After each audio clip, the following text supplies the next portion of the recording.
kemudian Bram dari Jogja. Sementara ya, Mas satu lagi ya, masa saya nambah satu lagi dari biar tiga imbang, kiri dulu, Mas Sabto. Oke, silakan Pak, kiri dulu. Bisa maju kalau nggak ada mic. Terima kasih. Mungkin saya sampaikan ini buat Pak Dwi Marianto dan Mas Pujo, semacam sebuah pengalaman ketika beberapa tahun lalu saya bertemu dengan dosen seni rupa, dia doktor seni patung dari Spanyol, doktor Anko. Dia juga melakukan penelitian kecil di Indonesia. Dia mengatakan sama saya bahwa seni kontemporer Indonesia itu seperti pohon yang buahnya itu ditempel macam-macam gitu. Jadi pohon yang buahnya tidak tumbuh dari habitatnya, tapi ada ditempelin nanas, ditempelin durian. Nah, itu pendapat dia. Dia sempat mengatakan bahwa jangan dikira perkembangan seni kontemporer di dunia barat sana tanpa akar. Lah kenapa Indonesia seni kontemporernya tidak mengakar gitu? Nah, itu ungkapan. Nah, saya ingin bertanya pada kedua pembicara mungkin, apakah seni kontemporer itu sebuah teks atau wacana? Karena menurut saya kalau dia sebagai sebuah wacana, maka tentu dia bisa dibunyikan dulu baru dia lahir gitu. Dia tidak serta-merta lahir seperti teks-teks yang kita lihat dalam produk barat. Karena saya lihat seni kontemporer yang muncul di kita ini kan semacam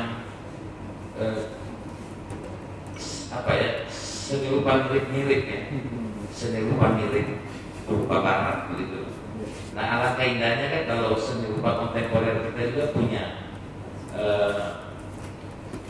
warna sendiri. Nah, itu pertama pertanyaan saya. Pengalaman saya ketika tahun 2003 saya sempat karya saya pergi untuk ke Cina. Mereka sempat meminta saya sedikit berpendapat tentang itu. Saya cuma memberi judul berpikir lokal, berkarya global. Alasan saya adalah bahwa saya melihat tradisional itu bukan produk tapi wacana, sehingga nilai value dari tradisi itu sebetulnya ketika dibahasakan dalam konteks sekarang dia bisa lahir dalam media-media baru, artinya bisa menggunakan media televisi apa segala macam sehingga dia berwarna seperti seni kontemporer, tapi value-nya adalah kebijakan-kebijakan nilai yang sebetulnya kita itu milik kita gitu. Itu saya sempat dengan saya beri tema berpikir lokal, berkarya global. Nah, mungkin karena kedua orang ini tentu ekspor di bidangnya, saya minta tanggapan dan pandangannya. Terima kasih. Ya, berikutnya Mas dari Lampung, Mas Indra.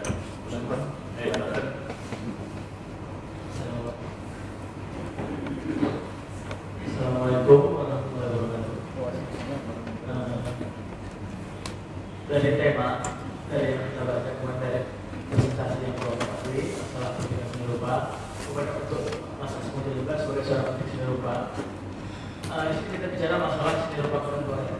Seni rupa kontemporer itu berhubungan dengan pendidikan dan dengan pengetahuan.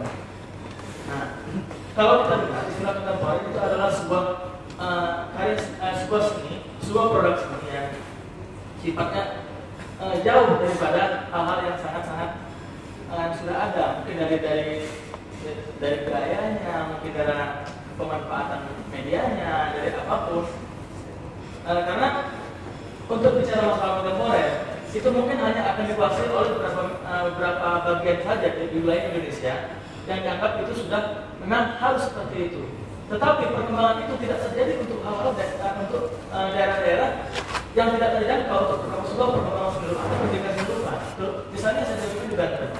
Di Banten itu ada sebuah kekuatan namanya kekuatan religiusitas, di mana seni rupa itu bukan menjadi sesuatu yang menarik bagi mereka.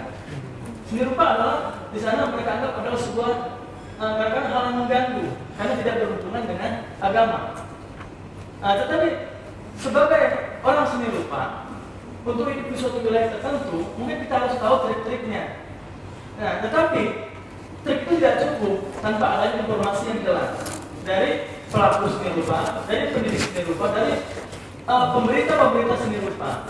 Nah, yang ingin saya tanyakan, apakah mungkin sebuah seni rupa kontemporer berkembang pada suatu daerah tertinggal? Saya anggap tertinggal, mungkin dari sisi lain tidak, tetapi dari hal perkembangan sebuah karya seni rupa itu tertinggal. Apa sekarang tanggung jawab bapak-bapak sekalian, termasuk saya, termasuk kawan-kawan seniman, untuk mengembangkan itu? Karena kita di sini hanya bicara masalah seni kontemporer, memang seni rupa itu hanya di bagian-bagian tertentu. Di mana tanggung jawab kita? Nah, saya minta penjelasan ini. Terima kasih. Masih Indra dari daerah tertinggal.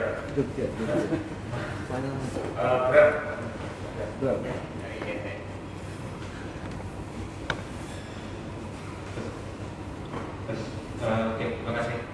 Saya ini cuma mau bicara tadi kalau masalah pendidikan, saya pernah bicara sama beberapa orang. Saya lupa mungkin Pak Budi atau Pak Rahno yang juga sama saya tanya. Kok saya sempat tanya karena saya pernah kuliah di ISI. Kok ISI seperti ini sih Pak? Mungkin Pak Rahno, saya lupa. Mungkin Pak Budi. Terus jawab dengan ya kalau pendidikan itu konvensional, konservatif sorry. Pendidikan itu pasti konservatif karena dia bukan tataannya memang konservatif. Jadi pada saat kita ngomong pendidikan memang harus seperti itu yang konvensional seperti Mas Mujo bicara tadi. Akhirnya kalau saya membicarakan di kontemporer pada saat ini yang terlihat ada kepentingan besar yang akan kita tuju bersama. Sebenarnya apa sih kepentingan besarnya seperti apa? Karena saya ingat banget, saya sampai sekarang masih merasa kayak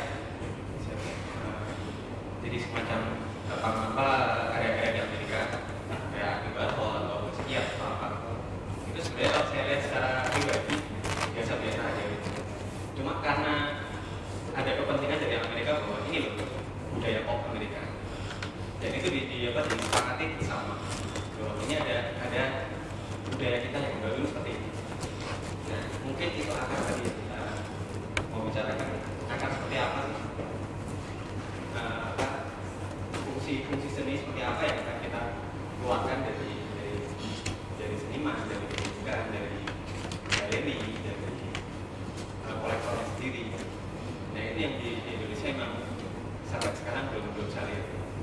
Terus jadi satu lagi juga seni itu mungkin tadi yang di dalam Pak Budi tadi spesialisasi itu juga saya lihat memang jadi satu permasalahan juga karena seni di Indonesia tidak akan bekerja sama dengan bidang lain. Jadi kita berkesenian ya seni. Pada saat masuk ke bidang lain kita akan sangat gagal sekali. Dengan teknologi pemainnya juga arsitek pemainnya. Padahal itu dekat sekali. Itu belum sampai ke psikologi, belum sampai ke sosiologi. Itu aja belum bisa ya dekat dengan aspek seni. Nah itu yang mungkin itu pekerjaan bersama kita untuk membicarakan. Mungkin itu dulu tanggapan saya. Dua pertentangan dari kedua pembicara ini. Pembicara pertama lebih condong untuk ya bisa dikatakan kalau tak tidak seluruhnya agak sedikit anti barat. Tapi yang bicara kedua Mas Sujo ini nampaknya lebih global konsepnya. Dan saya sepakat dengan lebih condong kepada pemikiran Mas Sujo. Mengapa demikian? Karena menurut saya sebuah budaya itu lahir dan menjadi puncaknya itu akibat dari pengaruh dan saling berpengaruh dari berbagai macam budaya. Contoh hasil budaya di Jawa ada wayang. Siapa bilang wayang itu lahir begitu saja dari bumi Jawa? Dia banyak pengaruh dari India. Tapi kita mengakui itu sebagai budaya Jawa. Dan siapa bilang sekarang kontemporer yang sekarang yang ada di Indonesia bergelimpangan ini kelak akan menjadi sebuah budaya yang mencapai puncaknya juga, walaupun sedikit banyak terpengaruh dari Barat, gitu, Pak. Saya pikir mungkin persoalannya adalah bahwa sebuah karya seni itu memang yang paling intinya bisa komunikatif, Pak. Jadi walaupun dia menggunakan bahasa Inggris dengan menggunakan ikon-ikon tradisi, sepanjang itu dipahami dan dimengerti oleh penikmat yang mayoritas ada di daerah itu, tentunya dia menjadi sebuah karya yang komunikatif. Jadi kalau Pak Dwi Marianto tadi memang dengan memberi gambar contoh bebek ya, secara ekstrim sudah mengatakan orang-orang yang berkiblat dengan kontemporer Barat itu dianggap seperti membebek.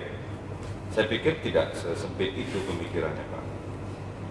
Jadi mungkin saya juga mungkin tidak setuju kalau kita juga 100% harus seperti Barat, tetapi mungkin baiklah, seniman di Indonesia ini kan ada banyak, Pak.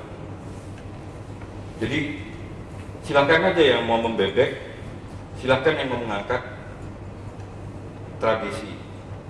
Kedua-duanya sama baiknya. Pada suatu saat persaingan antara seniman yang satu dan yang lain atau eksplorasi dari masing-masing seniman itu akan menghasilkan sebuah karya yang positif itu. Nah, di akhir pembicaraan saya ini mungkin karena kita ini di dalam sebuah temu perupa, mungkin akan mencari kesepakatan apakah perbedaan pemikiran ini perlu kita cari kesepadanan atau penengahan gitu lah. Mungkin kedua-duanya dari Mas Dwi maupun Mas Pujo bisa memberikan tanggapan terhadap pemikiran saya. Terima kasih. Dari mulai pikir tentang cerita kedua, apakah teks atau wacana atau justru keduanya teks wacana, sampai ke Mas Sabto itu tentang kesadaran kita tentang Barat dan Barat, sebenarnya ada persoalan kita sebagai warga lokal atau warga global dengan kesadaran dunia sebagai global village.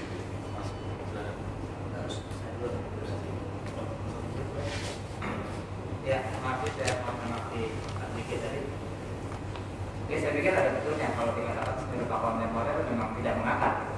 Karena seperti juga modernitas kita kan tidak mengakar. Kita selalu punya problem dengan modernitas kita.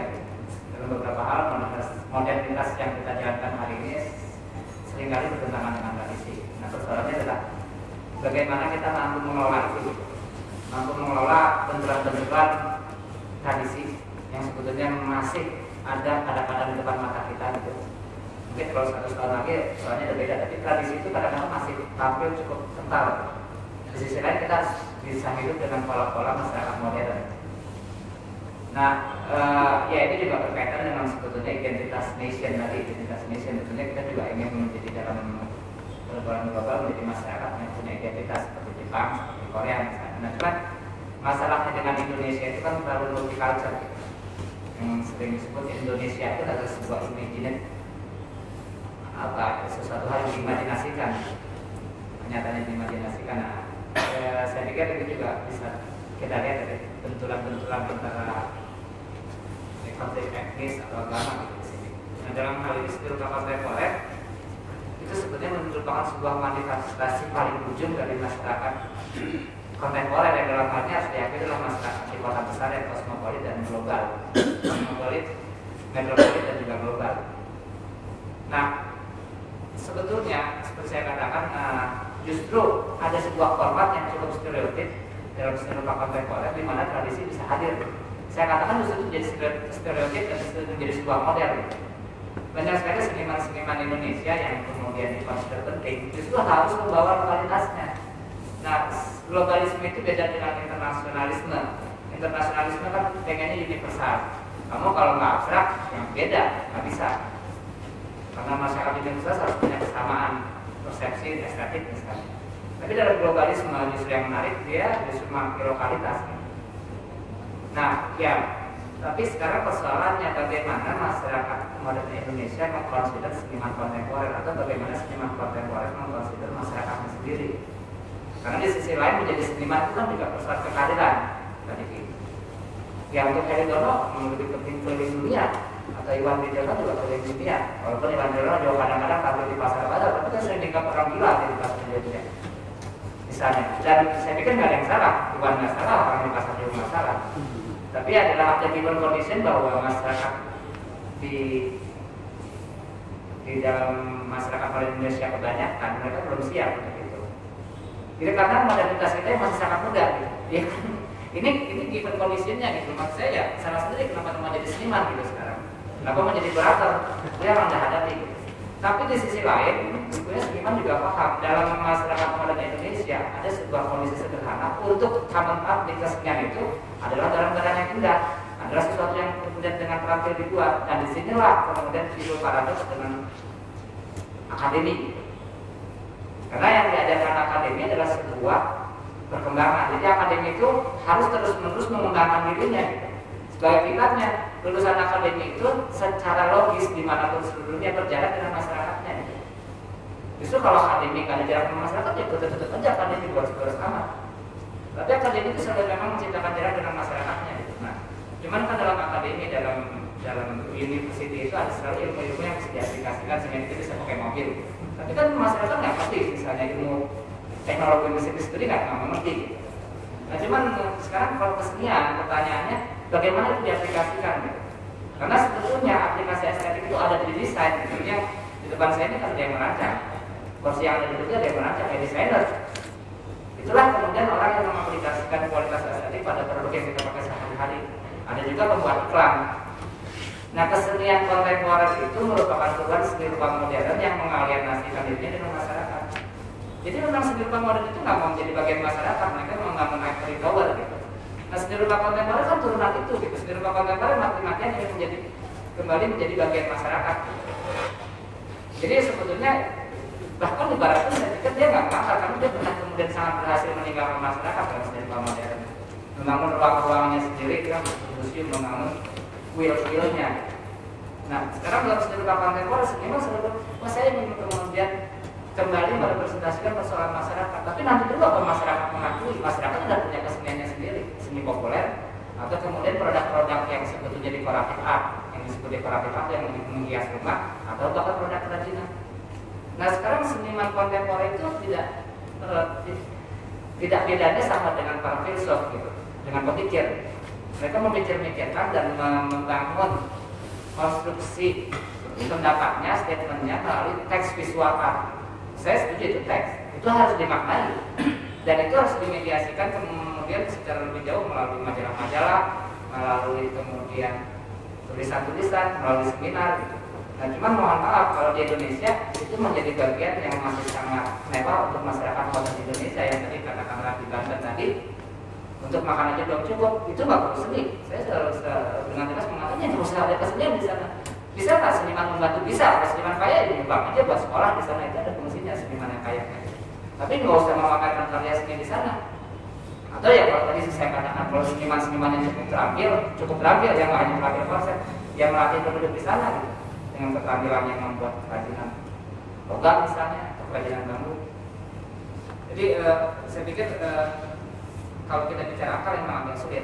Cuma justru dalam sekitar konten hal-hal yang mengakar itu diperbolehkan tampil justru sebagai sebuah kekayaan refleksi kebudayaan yang mungkin sudah punah dari pemikiran. Ya, dari Mas Indra semua. Sebetulnya lalu tanggung jawab kita di mana? Tanggung jawab memang satu bisa tanggung jawab pada dunia seninya, kedua tanggung jawab pada masyarakat. Kalau tanggung jawab pada masyarakat kita sama dengan siapapun yang lain. Kita harus menjadi warga negara yang patuh. Tapi sebagai seniman tergantung dalam relasi apa Anda menempatkan profesi kesenian Anda. Kalau Anda seperti Heri Dono ya dia membawa nama besar, nama Indonesia katakanlah ke pergaulan internasional. Tapi ada juga beberapa seniman seperti kawan saya Bonsan, seniman keramik, dia mencoba membangun sentra keramik di Siti Linangun, walaupun dia lulusan perguruan tinggi seni murni. Itu tergantung pada kemudian pilihan, saya kira tanggung jawab yang berkaitan dengan keprofesian. Ada yang kembali ke Lampung, ada yang tetap di Jakarta, ya saya pikir itu dari saya pikir tanggung jawab selalu terbagi dua, dalam profesinya dan dalam posisi sebagai warga negara. Dan satu hal yang kemudian menjadi sangat persoalan dalam mediasi seni rupa, kita memiliki yang disebut kelompok masyarakat golongan menengah, ya, kelas menengah, kelompok madani yang sebetulnya itu mengisi kebanyakan masyarakat negara maju, sangat terpelajar, sangat cinta pada kebudayaan, mengunjungi museum, menjadi masyarakat filosofik kalau punya duit menyumbang untuk kesenian. Karena disitulah jati diri kemanusiaan. Gitu. Mereka merasa kelompok menengah itu menjadi manusia kalau mereka menghargai nilai-nilai kemanusiaan. Nah, manusia itu beda dengan binatang karena kemudian memproduksi kebudayaan. Mereka sangat luar biasa cinta kebudayaan. Karena orang-orang tersebut, masyarakat tersebut sudah beyond persoalan ekonomis, sudah nggak lagi takut soal sandang pangan. Gitu. Nah, di Indonesia, walaupun orang-orang ada kelompok-kelompok yang sudah ada persoalan dengan sandang pangan, mereka lebih suka mengumpulkan mobil daripada mencintai kebudayaan. Mereka bukan masyarakat kelas menengah atau masyarakat kaya yang sophisticated. Mereka adalah masyarakat OKB lah, dalam OKB. Jadi itu resiko luar biasa untuk para pelaku kesenian. Nah, di sini tentunya peran Mbak Dini menjadi luar biasa. Bagaimana ini gedung ini menjadi banyak dikunjungi orang dan menyadari betapa pentingnya kebudayaan itu.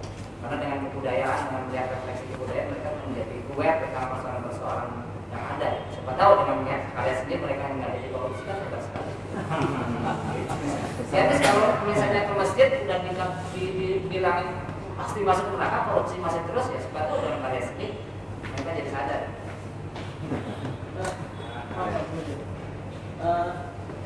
Ya mungkin dapat itu ada benar, tapi di sini yang saya butuhkan sebagai pendidik, Pak Dwi sebagai pendidik, dan kita semua di sini sebagai pendidik. Akhirnya tidak hanya terbatas kepada hal-hal yang praktis ya. Mungkin tidak. Seandainya Mas Mundur, Pak Dwi, dan teman-teman yang lain yang ada itu untuk membuat sebuah kegiatan yang artinya bersifat safari yang akan masuk kepada wilayah-wilayah tersebut untuk melakukan sebuah studi. Karena itu mungkin akan lebih penting untuk sebuah kemajuan. Karena kalau saya tentukan Banten, nanti kalau masalah materi, saya kira mereka sangat kaya. Tiap hari ganti mobil yang itu selalu ada di Banten. Tapi apakah iya masuk ke mana seni mereka bisa seperti itu? Ya sebetulnya justru saya percaya seni rupa kontemporer itu akomodatif dan inklusif. Justru seni rupa kontemporer itu sangat akomodatif terhadap basic keagamaan. Kalau kita tahu karena Sirineta dari Iran, dia sangat kemudian memperjuangkan posisi Islam yang proper gitu. Islam itu kan selalu dianggapnya Islam itu sebagai fundamental, fanatik, tapi dia dengan kesenian justru kemudian dia mendekonstruksi itu gitu. Islam itu baik, Islam itu menghargai perempuan misalnya. Ya cuman masalahnya bukan soal seniman yang berpikir itu apa, cuman masyarakat di Bandung butuh apa enggak. Dan menurut saya agak juga nggak perlu saya setiap kali kesana karena maksud saya ini saya selalu menyebutnya different condition gitu. Saya pikir ya karena kamu hidup sekarang ya kamu menghadapi masyarakat seperti itu. Mungkin anak cucu kamu kalau menjadi kurator atau seniman 100 tahun lagi mungkin kondisinya lebih baik. Nah atau kemudian kan kita juga bisa kemudian mengekstend pengertian seni tidak hanya dalam pengertian seni kontemporer. Seni itu kan bisa kemudian dalam pengertian benda-benda indah juga gitu, pada pengertian produk lah. Nah, saya katakan tadi bisa juga kita sebetulnya mengelaborasi kemampuan kita di wilayah itu gitu.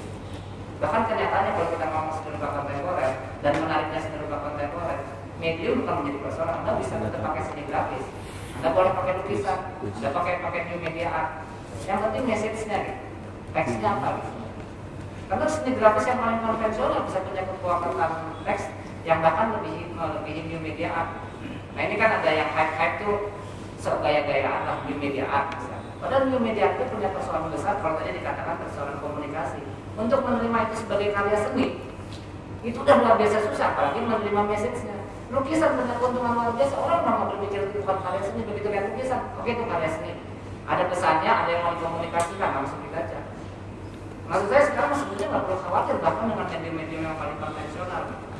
Justru yang menjadi masalah yang besar khususnya di Indonesia adalah medium-medium yang advance tadi, medium-medium yang kemudian untuk bisa mengapresiasinya masyarakat perlu pengetahuan. Ya itu ya. Terus Mas Bram,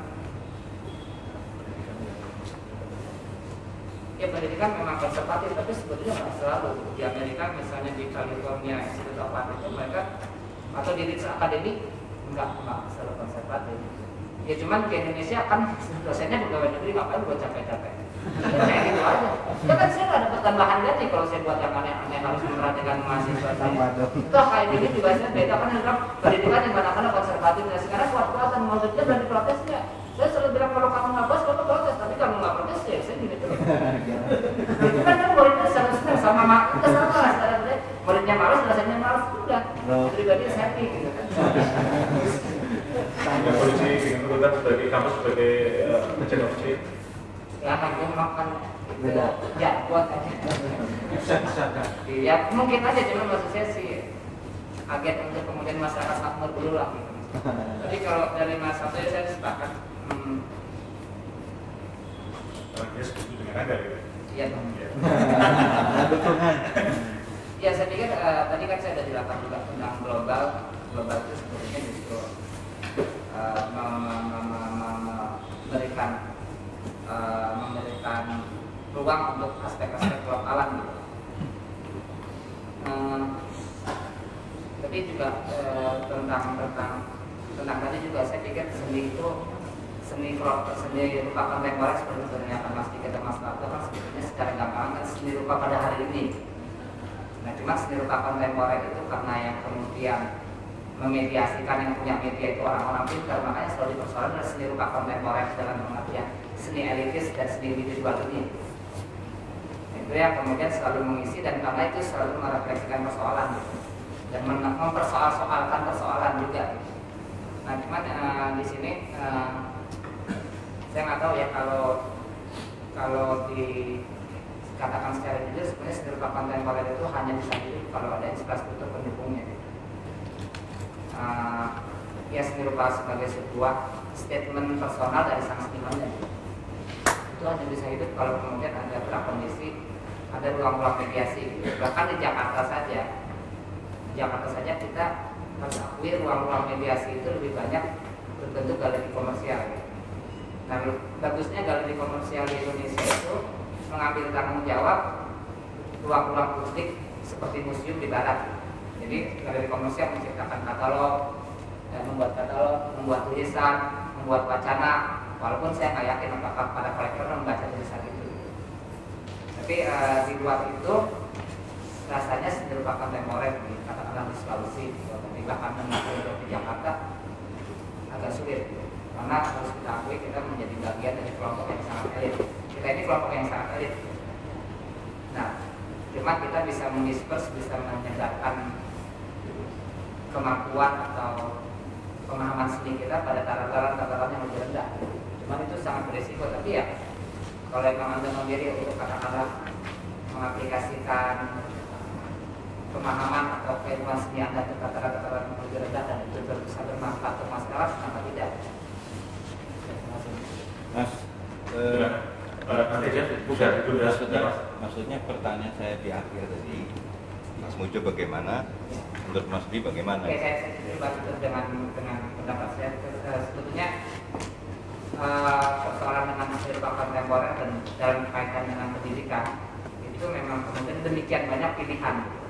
Nah saya dalam hal ini saya sebetulnya bukannya tidak sepakat dengan Mas Di. Cuman apa yang dikatakan Mas Di hanya menjadi salah satu pilihan. Sebetulnya pendidikan seni sekarang menurut saya yang paling baik adalah memberikan peta kemungkinan keprofesian, kemungkinan karir pada mahasiswa. Satu. Kedua, kemudian membimbing mahasiswa sesuai pilihannya. Dia ingin menjadi pelukis yang katakanlah bisa hidup dari lukisannya, atau dia ingin menjadi pemberontak, atau dia jadi martir, atau dia menjadi suara kritik untuk kebudayaan yang berkasihan. Nah, dalam hal ini tentunya banyak source yang kita miliki, di antaranya adalah tradisi. Cuma sekali lagi saya ingatkan, tradisi nggak mungkin di sumber-sumber tradisi nggak mungkin lagi dikembalikan pada saat seperti tradisi itu masih berjalan sepenuhnya seperti di masa lalu. Itu hanya bisa menjadi sumber-sumber yang kita aplikasikan dalam